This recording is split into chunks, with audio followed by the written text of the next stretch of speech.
오늘 우리에게 주시는 하나님의 말씀입니다. 하나님의 말씀은 신약성경 누가복음 17장 11절로 19절의 말씀입니다. 누가복음 17장 11절로 19절의 말씀을 교독합니다. 제가 한 절 읽고 여러분이 한 절 읽습니다. 예수께서 예루살렘으로 가실 때 사마리아와 갈릴리 사이로 지나가시다가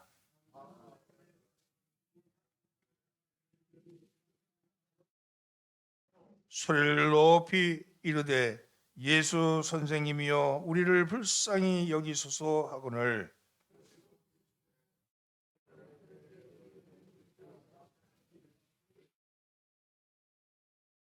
그 중에 한 사람이 자기가 낳은 것을 보고 큰 소리로 하나님께 영광을 돌리며 돌아와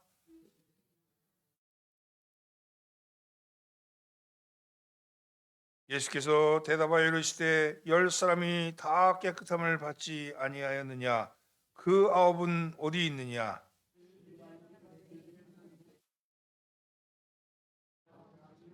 함께 그에게 이르시되 일어나 가라 내 믿음이 너를 구원하였느니라 하시더라. 아멘. 할렐루야. 오늘도 예배에 참여하신 천국 순례자 여러분들을 주임으로 환영합니다. 여러분 서로 인사하시죠. 잘 나오셨습니다. 앞뒤로 인사하면서 은혜 받읍시다. 오늘은 추수감사 주일로 지키는 주일입니다. 보통 일반 교회에서는 11월 셋째 주일로 지키는데 우리 교회는 전통적으로 11월 첫째 주일로 지키고 있습니다. 1년에 2번씩 감사주일을 지킵니다. 7월에 맥추감사주일, 11월에 추수감사주일로 지키죠. 감사야 매 순간 매일 매 시기마다 해야 하는데 뭐 굳이 감사절기를 지켜가지고 감사주의를 지키고 있냐 그렇게 얘기할 수도 있죠. 그러나 그렇게 하는 이유가 있습니다. 감사는 각성해야 됩니다. 감사 각성. 예를 들어 어버이날, 어린이날, 뭐 어버이께 매일같이 효도해야 되고 어린이 늘 사랑해야 되는데 왜 어버이날 또 어린이날 정해두겠어요? 그 특별히 그날이라도 각성하라고. 내가 내 부모를 공경하라. 내 어린이 너희 아이를 상하라 하는 것을 각성하기 위함 아니겠습니까? 인간은 타락하는 순간 자신에게 주어진 것에 대한 감사를 잊어버리고 원망과 불평이 지배하게 되었습니다. 이런 사람들이 감사는 마음속으로 진정 우러나야 감사지 뭐 이렇게 정해놓고 하는 게 감사야 이렇게 말할 수도 있지만 그러나 그 말에 속지 마십시오. 사탄의 속삭임입니다. 그런 사람 미안하게도 평생 가도 우러날 감사가 없습니다. 왜냐하면 그 심령에 감사의 셈이 묘져 버렸기 때문입니다. 자기 사랑으로 그 감사의 셈이 묘져 버렸기 때문에 우러나올 감사가 없는 거예요. 솟아날 감사가 없는 겁니다. 이 감사의 셈은 어디서 솟아날까? 감사의 셈이 솟아나는 동기는 뭘까? 그것은 믿음입니다. 믿음. 여러분, 진정한 믿음의 눈이 열려야 진정한 감사가 나오는 겁니다. 거꾸로 볼 수도 있습니다. 진정한 감사는 그의 믿음의 진실한 것이요 성숙하는 것의 증거입니다. 진실한 감사를 드린 사람은 그 믿음이 진실한 것이고 성숙하다는 것의 증거죠. 오늘 우리가 봉독한 본문 말씀은 한센신병 혹은 나병 혹은 문둥병 이런 병을 앓고 있는 사람이 고침을 받은 일입니다. 이 고침을 받은 사람 중에 사마리아 사람이 와서 감사를 했는데 그 사마리아 사람의 감사를 통해서 오늘 우리들의 감사의 모습을 살펴봤으면 좋겠다 그런 생각이 듭니다. 의학 용어로는 한센시병이라고 그러고 일명 문둥병이라고 불리는 나병을 앓고 있던 10명의 사람들이 모여 살고 있었습니다. 왜 10명일까요? 그리고 인종적 갈등이 있는 유대인과 사마리안이 어떻게 함께 살 수 있었을까요? 성경에 나오는 10명은 공동체의 가장 작은 단위이기 때문에 그렇습니다. 공동체로 모여 있었다는 뜻이고요. 그리고 이 유대인과 사마리아인이 섞어 살게 된 것은 나병을 앓게 되자 그 나병이라는 것을 연대해서 그 인종적 갈등은 더 이상 문제가 되지 않았기 때문에 그렇습니다. 또한 여기가요, 사마리아예요. 사마리아. 유대인들은 사마리아인들, 지난주에도 얘기했듯이 사마리아인 보기를 개같이 봤습니다. 인간같이 안 여겼어요. 그랬던 그들이 유대인 9명이 사마리아 땅에 와서 사는 겁니다. 유대에서는 쫓겨난 거죠. 유대에서는 쫓겨나서 갈 곳이 없는 그들이 사마리아 땅에 와서 사는 게 된 거죠. 유대인 나병 환자들이 자신의 고향에서 떠나 도보살을 하게 되었기 때문에 그렇습니다. 이 나병 환자들이 멀리서 예수님이 걸어오시는 모습을 본 겁니다. 병에 걸렸지만 귀는 열려 있잖아요. 주님이 능력자인 걸 알고 주님이 병 고치신 분을 알고 그들이 고침을 받을까 하여서 소리를 질러댑니다. 예수 선생님이여 우리를 불쌍히 여기소서. 예수 선생님이여 우리를 긍휼히 여기소서. 예수 선생님이여 우리를 불쌍히 여기소서. 막 소리를 질러댑니다. 예수님은 그 10명의 문둥이들이 소리 지르는 것을 보시고는 말씀하셨죠. 가서 제사장에게 너희 몸을 보이라. 여러분, 가서 제사장에게 너희 몸을 보이라, 이 말의 뜻은 너희가 나음을 입었다 하는 뜻이거든요. 왜냐하면 문둥병에 걸리면 그 문둥병을 진단하는 이가 제사장이었습니다. 어떤 병에 걸렸으면 그 병이 이게 어떤 병인지 진단해서 이게 나병이면 그 나병의 판결을 내렸어요. 판결을 내린 즉시 그는 가족으로부터 공동체로부터 떠나야 했습니다. 더 이상 가족과 공동체와 함께 있지 못하고 격리되어야 했어요. 그래서 그들이 만약에 나병에 걸려 있는데도 불구하고 공동체 안에 들어오면 돌로 쳐 죽였어요. 그러니까 얼마나 옛날에 전 경상도 살았는데 그때 문둥병자 많았어요. 우리 엄마가 이렇게 지나간 문둥병자 보면 너 말 안 들으면 저 잡아간다. 너 쌀만 먹는다. 막 이런 얘기도 했어요. 근데 그렇게 그때도 그랬죠. 그런데 지금 여기 이때는 더 했을 거 아니겠어요? 이 불치병에 걸리면 더 이상 가족과 함께 살 수가 없습니다. 마치 장례식을 치른 사람처럼 가족을 떠나야 했고 고향을 떠나야 했고 거처를 떠나야 했습니다. 그러다가 만에 하나 혹시 고침을 받았다면 그러면 어떻게 해야 되냐면 다시 돌아가기 위해서는 제사장에게 보이고 완치 판결을 받아야 했습니다. 이 주님이 근데 가서 제사장에게 보여라 이렇게 말씀하신 것은 이 얘기는 뭐냐면 네가 고침을 받았다 이 말이랑 같은 말이죠. 자, 10명의 문둥병자들이 제사장을 찾아 떠나갑니다. 떠나가다 보니까 문둥병을 낳은 걸 알았어요. 그때 그 낳았다는 사실을 알았던 그 문둥병이 얼마나 기뻤겠어요. 소리를 질러댔겠죠. 하나님께 영광 돌렸겠죠. 그리고 너무 놀랍고 기뻐서 즐거워했는데 그 중에 9명은 제사장에게로 가고 1명만이 주님께로 돌아온 겁니다. 주님이 발 아래 엎드려 인사하는 그 문둥병자를 향해서 나머지 9은 어디 갔느냐? 다 고침을 받지 않았느냐? 나머지 9은 어디 갔느냐고 그렇게 물으십니다. 그 문둥병자는 사마리아인이었다 이렇게 성경에 써 있어요. 유대인 9명의 문둥이는 다 떠나고 사마리아인 문둥이만이 돌아와서 주님께 와서 감사를 하는 거죠. 여러분, 그때 주님이 말씀하십니다. 일어나라, 네 믿음이 너를 구원하였느니라. 오늘 이 말씀이 오늘의 본문 말씀입니다. 이 말씀이 오늘 우리에게 주는 의미가 무엇일까요? 첫째는요, 우선순위가 무엇인지를 알아야 합니다. 그래서 우선순위가 무엇인지를 알아야 합니다. 하나님께 감사하는 것은요, 영적인 일입니다. 영적인 일. 영적인 일은 자기의 힘만으로 가능하지 않습니다. 평소에 바른 원칙을 가지고 살아가는 사람이 누릴 수 있는 축복이죠. 오직 사마리아 문둥이만이 하나님께 영광을 돌렸다고 말씀합니다. 15절과 16절 말씀을 함께 봉독합니다. 그 중에 한 사람이 자기가 낳은 것을 보고 큰 소리로 하나님께 영광을 돌리며 돌아와 예수의 발 아래 엎드려 감사하니 그는 사마리아 문둥이다.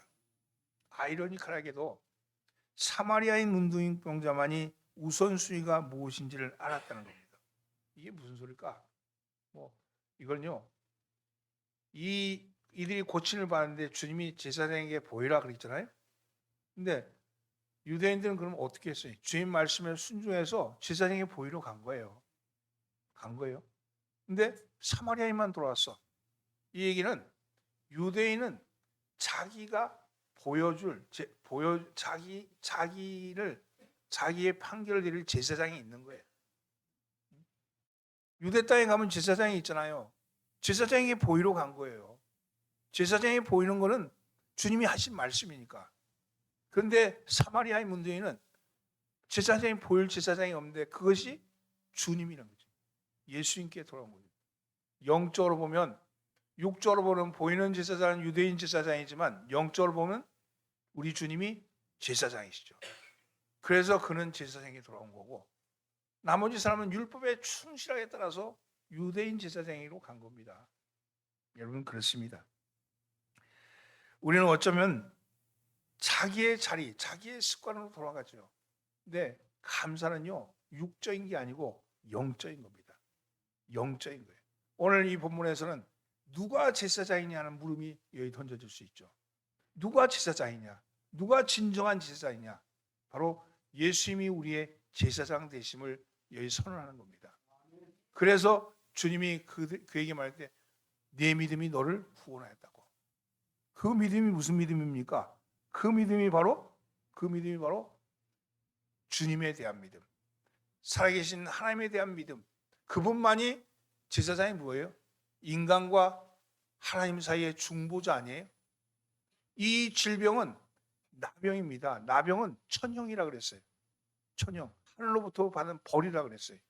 이 벌을 해소하신 분은 예수님이라는 거죠. 눈에 보이는 제사장은 판결을 할 뿐이지만 눈에 보이지 않는 그분은 주님과 하나님과 우리 사이를 중보하시는 분, 진정한 제사장이신 거죠.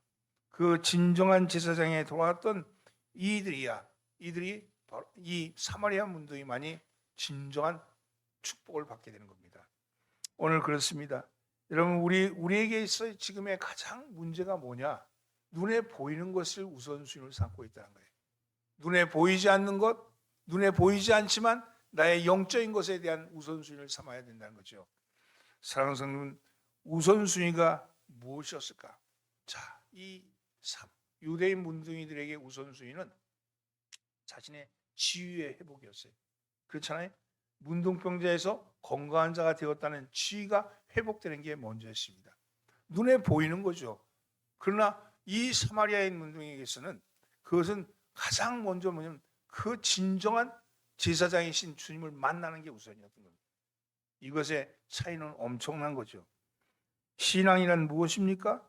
믿음이란 무엇입니까? 우선순위를 아는 거예요. 우선순위를 아는 겁니다. 잠언 3장 9절로 10절 말씀에 이렇게 말씀합니다. 네 재물과 네 수산물의 처음 익은 열매로 여호와를 공경하라. 그리하면 네 창고가 가득 차고 네 포도즙 틀에 새 포도주즙이 넘치리라. 이렇게 약속합니다. 창고가 가득 차고 포도주즙이 넘치기 위해서는 처음 익은 열매로 공경하라는 겁니다. 무엇을 말씀합니까? 우선순위를 정해라. 제가 짐승의 그 양이나 염소나 이런 짐승이 나면 처음 난 것을 주님께 드리잖아요. 초태생을 드리잖아요. 그럼 짐승의 초태생을 드리라 그래요. 그게 가장 좋은 것일까? 짐승의 초태생을 뭐라 그래? 문열이라 그래. 문열이. 제일 빌빌한 거, 제일 몹쓸 거, 처음 난 거는 제일 사람도 제일 첫 번째 게 장남이 문열이야. 근데 하여간에 전 장남인데 근데 그래서 집안을 지키는 건 장남이 지키는 거예요. 집안을 지키는 건. 둘째, 셋째는요 야갔어요. 세상에 야가서 세상을 잘 이렇게 지혜롭게 잘 끌어가는데 장남은 좀 이렇게 우직하죠. 근데 하여간 첫 태생 하나님이 좋은 것 받으시길 원했다면 그 중에 제일 좋은 것을 골라드리라 그러지 아니하시고 첫 번째 걸 드려라 이렇게 얘기하시는 거예요. 그게 뭐냐? 우선순위예요. 내 마음의 우선순위를 내게 두라. 내가 너를 채우리라. 이렇게 말씀합니다. 오늘 사랑하는 성도는 마음을 살피시기 바랍니다. 내가 제일 우선순위로 내가 가지고 있는 것이 무엇일까? 마음을 살피시는 여러분 되기를 예수님으로 축원합니다. 감사는 습관이에요. 습관. 습관적으로 감사하는 겁니다. 공부를 잘하면 평소에 공부를 해야지요. 갑자기 공부해서 잘 되는 게 아니에요. 평소에 감사하는 사람만이 감사할 수 있습니다. 경건 생활이 그냥 경건 생활이 되는 게 아니고 경건 생활은 훈련이에요. 훈련. 여러분, 사람은 어느 정도 성격이나 능력을 가지고 태어나지만 그것을 그 성격이나 능력을 훈련시키는 것을 통해서 신장시킬 수 있고 더 나아질 수 있는 거죠. 감사도 마찬가지입니다. 중도에 포기하면 안 됩니다. 감사는요, 깊은 회개의 과정입니다. 우리가 매일매일 묵상을 하듯이 우리가 우리 스스로를 반성이 필요합니다. 살아가면서 넘지 말아야 할 선이 있는데 그 넘지 말아야 할 선을 가끔 우리는 넘나들죠. 그럴 때마다 우리 스스로를 살펴서 여러분 돌아보셔야 합니다. 스스로를 잘 살피고 반성하는 과정이 필요하죠. 이것의 결론이 감사입니다. 여러분, 이런 반성과 회개의 과정을 통해서 나오는 그 감사를 우리는 범사에 감사한다 이렇게 얘기하죠. 여러분, 감사는 두 가지가 있어요. doing, 행함의 감사가 있고 또는 being, 존재의 감사가 있습니다. 우리가 드리는 감사는요, doing의 감사하기보다도 존재의 감사입니다. 예를 들면 우리가 살고 있는 지구를 예를 든다 그러면 지구는 자전과 공전을 하면서 돌아가잖아요. 바쁘게 돌아가잖아요. 근데 그 지구가 돌아가다가 갑자기 멈춰버린다면 어떻게 될까요? 여러분, 상상도 하기 어려운 일이 벌어질 겁니다. 무엇보다도 우리가 중요히 여기는 모든 것들이 일순간에 파괴될 겁니다. 아침이면 해가 뜨고 저녁이면 해가 지고 바람이 불고 비가 오고 밤낮이 바뀌는 것 자체가 얼마나 큰 은혜인지 모르죠. 근데 그거는 doing의 감사가 아니고 being의 감사입니다. 우리 권 목사님 그 벌 키우는데 요즘 일기 변화가 심해가지고 벌이 많이 죽잖아요. 많이 죽고 그러면 어떤 현상이 벌어질까요? 여러분, 결실하는 과실이 안 맺어지는 거죠. 작은 벌 하나 없어도 된다고 생각하는 그 하나가 없어짐으로 이 생태계 자체가 문제가 생기는 겁니다. 이건요, doing의 감사가 아니고 being의 감사입니다. 존재하는 것 그 자체가 감사한 거죠. 봄이 오면 꽃이 피고 가을이 되면 열매가 맺습니다. 이 모든 것이 당연해 보이는 것 같지만 생각해 보면 감사할 일이죠. 감사할 일. 오늘 아침에 일어나서 눈을 뜬 거 감사. 오늘 호흡한 거 감사. 말할 수 있는 거 감사. 걸을 수 있는 거 감사. 내 마음에 성전을 해서 내가 사모하는 마음을 갖게 된 거 감사. 이거 하나하나가 다 존재, doing의 감사가 아니고 being의 감사입니다. 존재함으로 감사하는 거죠. 오늘 우리가 드리는 이 감사 예배는요, 뭘 많이 수확해서 드리는 감사가 아니고 뭘 많이 차지해서 뭘 많이 남겨서 드리는 감사가 아니고 존재의 감사입니다. 존재의 감사. 오늘 내가 존재하는 그것으로 감사하는 거죠. 사랑하는 성도님, 이것은 존재의 감사의 가장 근본이 뭐냐? 우선순위를 하나님께 두라는 거예요. 우리가 당연히 여겼던 것, 그것이 당연한 것이 아니고 하나님께로부터 시작되었구나. 하나님부터 우리에게 주어진 것이구나 하는 그 고백이 오늘 우리가 드리는 감사입니다. 오늘 사랑하는 성도님, 여러분 우선순위 두시는 감사가 되기를 예수님으로 축원합니다. 두 번째는요, 감사함으로 신령한 눈이 뜨이게 됩니다. 17절과 19절까지 17절에서 19절까지 함께 봉독합니다. 예수께서 대답하여 이르시되 열 사람이 다 깨끗함을 받지 아니하였느냐? 그 아홉은 어디 있느냐? 이방인 외에는 하나님께 영광을 돌리러 돌아온 자가 없느냐 하시고 그에게 이르시되 일어나 가라 네 믿음이 너를 구원하였느니라 하시더라. 감사하기 위해 돌아온 사마리안 문둥병자에게 물었습니다. 아홉이 다 깨끗함을 받지 아니하였느냐? 그 아홉은 어디 있느냐? 이 이방인 외에는 하나님께 영광을 돌리러 돌아온 자가 없느냐? 귀중한 말씀. 그 다음에 하신 말씀. 일어나라. 네 믿음이 너를 구원하였느니라. 이 문둥병자가 온 거는 뭐 때문에 온 거예요? 병이 난 걸 감사하게 온 거야. 그런데 거기다 대고 뭐라 하냐면 네 믿음이 너를 구원하였느니라. 아니 이 양반 구원하였다는 것이 어떤 의미일까요? 여러분 죄에서 풀려나게 됐다는 거죠. 여러분 이 문둥병자 사마리아 문둥병자는 정말 수많은 문둥병자가 그 당시에도 있었을 텐데 우연히 정말 길에서 만난 거 아니에요? 그 만남을 통해서 문둥병이 고침받았습니다. 얼마나 감사해요. 얼마나 영광스러운 일이에요. 그런데 거기다 대고 말씀하시기에 더 큰 영광, 그것은 뭐라고 얘기합니까? 네 믿음이 너를 구원하였다고. 무슨 믿음입니까? 무슨 믿음? 중보자가 누구인지, 이분이 우리의 중보자 되심, 이분이 우리의 그리스도 되심, 이분이 우리의 참 제사장 되심을 아는 믿음 아니겠습니까? 오늘 진정한 제사장, 진정한 구원자, 진정한 그리스도가 누군지를 아는 것은 매우 중요합니다. 오늘 여러분이 여기 나온 것은요, 진정한 구원자가 예수 그리스도임을 고백하는 사람들 아니겠습니까? 고백하기 때문에 나온 거 아니겠습니까? 우리의 구원자는 돈도 아니고 권력도 아니고 어떤 지위도 아니고 우리의 구원자는 바로 예수님이다. 예수님만이 우리의 구원자 되십니다. 이 고백이 여러분의 고백 아니겠습니까? 그 고백에 축복하시는 거죠. 오늘 사랑하는 성도는 이 고백이 우리의 고백되기를 예수님으로 축원합니다. 초대교회 교부였던 크리스토는 사람에게 근본적인 죄가 하나 있는데 그것은 감사하지 않는 죄라고 그렇게 말했습니다. 어떤 분은 말하기를 사람에게 가장 큰 불행은 목마름이 아니라 감사의 마음이 생기지 않는 메마름이다, 이런 말을 했어요. 여러분 목마름, 그 목마름은 육신의 목마름이지만 여러분 메마름은 내 영적인 거죠. 영이 말라버린 거예요. 더 이상 감사가 나오지 않는 거예요. 더 이상 남에 대해서 여유가 없는 거죠. 오늘 사랑하는 성도는 감사가 여러분에게 있기를 예수님으로 축원합니다. 맥도날드 목사님은 영혼에도 질이 있다고 말합니다. 성품에도 질이 있는 것처럼 영혼에도 질이 있다는 거예요. 그리고 그 영혼의 질을 영성이라고 그렇게 말했습니다. 근데 영성의 본질 중에 하나가 바로 감사의 마음이에요. 여러분 신앙생활 하면 생기는 게 두 가지가 있죠. 첫째는 감사입니다. 모든 일에 감사해요. 내가 망한 것도 감사, 내가 병든 것도 감사, 내가 사업이 안 된 것도 감사. 이게 왜 감사가 되느냐? 여러분 그 감사가 여러분 합력하여 선을 이루시는 하나님의 능력이기 때문에 눈앞에 보이는 것 뒤에는 보이지 않는 것이 있어요.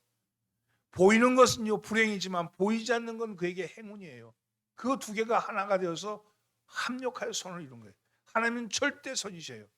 선악은요 인간이 가지고 있는 상대적인 거예요. 어떤 사람에게는 이게 선이고 어떤 사람에게는 악이잖아요. 똑같은 동일한 팩트, 동일한 사건을 놓고도 어떤 사람은 선이고 어떤 사람은 악이라고 얘기해요. 그러나 하나님은요 절대 선이십니다. 그 선악을 하나 되게 하셔서 그래서 합력하여 절대선을 이루시는 분이죠. 하나님 앞에는 선악이 없습니다.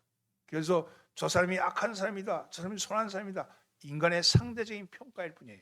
하나님 보시기에는 악인 속에도 선이 있고 선인 속에도 악이 있는 겁니다. 근데 그것이 어떻게 표현되느냐? 두 가지로 표현돼요. 어떤 일에 대해서 감사로 표현되고 또 하나는요 기쁨으로 드러납니다. 내가 기쁜 거예요. 내가 정말 이 고뇌 때문에 고민 때문에 하나님 앞에 나와서 절망하고 탄식하고 막 기도했더니 기도의 끝이 내 안에 기쁨이 찾아왔어. 그게 주님이 주시는 영적인 복인 거죠. 오늘 여러분 안에 신령한 것이 있기를 예수님으로 축원합니다. 신령의 모습이 여러분에게 주는 것이 하나님의 기쁨이라고 말씀합니다. 시편 50편 23절에 감사로 제사 드리는 자가 나를 영화롭게 하나니 그 행위를 옳게 하는 자에게 내가 하나님의 구원을 보이리라, 이렇게 말씀하고 시편 50편 14절로 15절에는 감사로 하나님께 제사를 드리며 지극히 높은 자에게 네 소원을 갚으며 환난 날에 나를 부르라, 내가 너를 건지리니 내가 나를 영화롭게 하리라. 하나님께 제사 드린다는 건 뭐냐? 바로 감사드리는 거죠. 그 감사를 여러분에게 영적인 감사를 드리는 여러분 되기를 예수님으로 축원합니다. 감사함으로 신령한 눈이 열려서 여러분 매사에 기쁨이 있고 매사에 감사가 있는 역사가 나타나기를 예수님으로 축원합니다. 끝으로 감사함으로 보너스를 더 받습니다. 오늘 본문에 보면 19절에 그에게 이르시되 일어나 가라 네 믿음이 너를 구원하였느니라. 사마리아 문둥이는 감사함으로 육신의 구원뿐만 아니라 영혼의 구원도 보너스를 얻었습니다. 감사한 일은요, 감사의 조건에 맞으면 모두가 감사할 수 있는 것 같아요? 그렇지 않아요. 여기 지금 열매의 문둥이가 감사의 조건은 맞았잖아요. 근데 진정한 감사를 드리는 일은 사마리아인밖에 없었어요. 여러분, 똑같은 일을 한다 할지라도 그 일에 대해서 똑같은 결과가 나오지 않는다는 거예요. 진정한 감사는 어디서 나오냐? 믿음에서 나오는 거예요. 내가 무엇을 믿느냐 하는 그 믿음에서 나오는 겁니다. 오늘 여러분, 그 믿음이 여러분에게 있기를 예수로 축원합니다. 오늘 우리가 참된 제사장, 참된 성전, 참된 예배를 행해서 나온 여러분들, 눈에 보이는 것에 연연하지 마시고 하나님께서 보이시는 것을 찾으시는 여러분 되기를 바랍니다. 사마리아 문둥병자는 오직 주님을 행해서 진정한 중보자가 누구인지를 깨달은 순간 그분에게 와서 감사를 드렸습니다. 여러분도 진정한 중보자에게 여러분에게 감사를 드리는 여러분들 되시기를 바랍니다. 감사가 있으면 모든 것이 회복됩니다. 감사의 안경을 쓰고 보면 세상의 모든 것이 더없이 아름답고 더없이 감사스럽죠. 불평의 안경을 쓰면 모든 것이 불평스럽고 모든 것이 불만스러운 것 아니겠어요? 똑같은 일을 두고도 어떤 사람은 참 잘한다 그러고 어떤 사람은 참 문제라 그러고 그런 거 아니에요? 여러분, 그건 왜 그렇습니까? 그 속에 무엇이 있냐가 중요해. 내 속에 부정적인 생각, 부정적인 사고가 가득 찬 사람은 무엇을 봐도 비판적인 걸 봐요. 어떤 사람이 국가에 반역을 해서 사형수로 끌려가게 됐대요. 끌려가야 되는데 끌려가야 되다가 대장이 사령관이 아예 총살형이 나오는데 총살형이 나오는데 야 총살하는 건 너무 잔인하니까 교수형으로 바꿔라 그렇게 했대. 그러니까 끌려가던 사람이 그 얘기를 듣고는 뭐라 하냐면 아이 총알도 아까운 모양이구나 그러고 가더래. 교수형에서 그래도 좀 또 사령관이 마음이 변해서 야 교수형도 너무 지독하고 잔인한 것 같으니까 야 그냥 좀 감형을 좀 시켜줘라. 그래서 몇 년만 살게 하고 나오게 해라 그랬더니 뭐라 하냐면 아유 씨 파출감이 없는 모양이구나. 몇 년만 살고 나오게 하다가 또 사령관이 마음이 바뀌어서 야 밖에 내보내줘라. 방면시켜줘라 그랬더니 하는 얘기가 아유 밥값이 아까운 모양이구나. 쌀값이 아까운 모양이나 이렇게 얘기하더라고요. 여러분 점점 잘 돼도 감사하지 않는 거예요. 모든 것이 불평스럽고 불만스러운 겁니다. 여러분 그 불만의 영이 들어가 있는 것, 여러분 그게 뭐냐? 그게 죽음이거든요. 죽음의 그림자가 불평불만이에요. 우리의 입에서 불평불만이 나오면 여전히 내 안에 죽음의 그림자가 있는 거예요. 절대 부정이 뭐예요? 죽음이잖아요. 그것이 이 땅에 나타난 그림자가 부정적인 말, 부정적인 생각, 부정적인 판단, 부정적인 비난이죠. 그런데 생명이 뭡니까? 절대 긍정이잖아요. 절대 긍정적인 사람이 어떤 사람들에 대해서 좋은 것을 보고 좋게 얘기하고 좋게 칭찬하는 거 아니겠어요? 이 세상은요, 좋은 것과 나쁜 것이 같이 섞여 있다니까요. 섞여 있는데 어떤 것을 보느냐에 따라서 그 영이 영적이냐 육적이냐가 판단되는 겁니다. 여러분 감사는요 신령한 눈을 열게 하고 우리로 하여금 보너스를 주는데 여러분 우리가 어떻게 바뀌냐면 긍정적인 사람으로 바뀌는 거예요. 하나님의 일을 하는 사람으로 바뀌는 거죠. 하나님의 일은 생명의 일입니다. 내가 구원받느냐 구원받지 못하는 것을 판결할 때 단 한 가지, 내가 하고 있는 일이 살리는 일인가, 내가 하고 있는 일이 살자는 일인가, 내가 하는 일이 함께 다른 사람에게 살리고 살자는 일, 그리고 살라는 것인가, 그것에 대해서 물어보면 내가 내 마음의 상태를 알 수 있는 것이죠. 오늘 여러분 감사함으로 생명을 보너스를 얻는 여러분 되기를 바랍니다. 오늘도 여러분 이 한 주간 우리가 우리의 삶이 불평이 있고 불만이 있고 뭔가 문제가 안 풀렸다면 우리 안에 심은 씨앗이 없기 때문에 오늘 감사의 씨를 뿌리시기 바랍니다. 감사의 씨를 뿌리면 황폐했던 내 영혼에 여러분 내년에는 그 감사가 열매를 맺고 더 많은 감사의 열매를 맺게 될 줄 믿습니다. 오늘은 주님의 우리에게 감사하신 그 감사를 생각하고 기억하고 깨닫는 날이 되는 날인 줄 믿습니다. 그런 날 되기를 예수님으로 축원합니다. 기도합니다. 하나님, 감사가 있으면 모든 것이 회복된다 하셨습니다. 하나님, 우리가 감사함으로 인해서 사랑과 하나님과의 관계, 사랑과의 관계, 사랑과 자연과의 관계, 모든 문제, 모든 관계가 회복되게 하여 주옵소서. 가장 근본적인 것은 서로 감사하지 않기 때문에 문제가 생기는 겁니다. 하나님, 우리가 감사를 회복함으로 관계도 회복되게 하여 주시옵소서. 우리를 구원하신 예수님의 이름으로 기도합나이다. 아멘.